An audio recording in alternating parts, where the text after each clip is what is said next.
కోయట్లో ఉన్న dream mall అయితే చాలా పెద్దది. ఇప్పుడైతే మనం ఉన్నాము డ్రీమ్ మాల్లో ఉన్నాము. ఇక్కడ పిల్లలకు కావాల్సిన సైకిళ్ళు, బొమ్మలు, బుడిగీలు, చెప్పులు, ఆడవాళ్ళకి కావాల్సిన డ్రెస్సులు, బురకాలు ప్రతి ఒక్కటి దొరుకుతాయి అన్నమాట.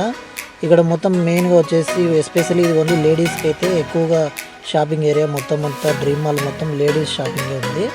జెంట్స్కి అయితే ఏమి ఉండదు అనమాట. జెంట్స్కు తక్కువే రేర్ అనమాట. ఓన్లీ లేడీస్కి ఎక్కువగా ఉన్నాయి. ఇక్కడ ఏటీఎం కూడా అక్కడే ఉంచుకోవచ్చు మీరు. ఆ ఏటీఎంలో అక్కడే డ్రా చేసుకుని అక్కడే కొనేసే విధంగా ఆ ఫెసిలిటీ కూడా కల్పించారు. అదేవిధంగా ఇక్కడ చూసినట్లయితే మొత్తం ఓన్లీ డ్రెస్సులు లేడీస్ సంబంధించినవి ఎక్కువ ఉంటాయి. ఇక్కడైతే పంజరాలు ఇవి అవి ఉన్నాయి. పక్షులు కూడా అమ్ముతున్నారు అన్నమాట. చిన్న చిన్న ప్యారెట్లు, కోడి పిల్లలు కూడా ఉన్నాయి. రూపాయి కోడి పిల్లలు, కానీ ఇప్పుడు అవి కోయట్ల రేట్ ఎక్కువ ఉంటాయి. ఇక్కడ చూసినట్లయితే మొత్తం చిలకలు, ఆ విధంగా చేపలు, యాక్వేరియం చేపలు, రకరకాల చేపలు కూడా చాలా ఉన్నాయి. ఇక్కడ చూసినట్లయితే ఈ చేపలు ఎస్పెషల్లీ చాలా బాగున్నాయి. ఫైహా బేబీకి బాగా నచ్చాయి. వీడియో నచ్చితే లైక్ చేయండి ఫ్రెండ్స్. అదేవిధంగా ఛానల్ని సబ్స్క్రైబ్ చేసుకోండి.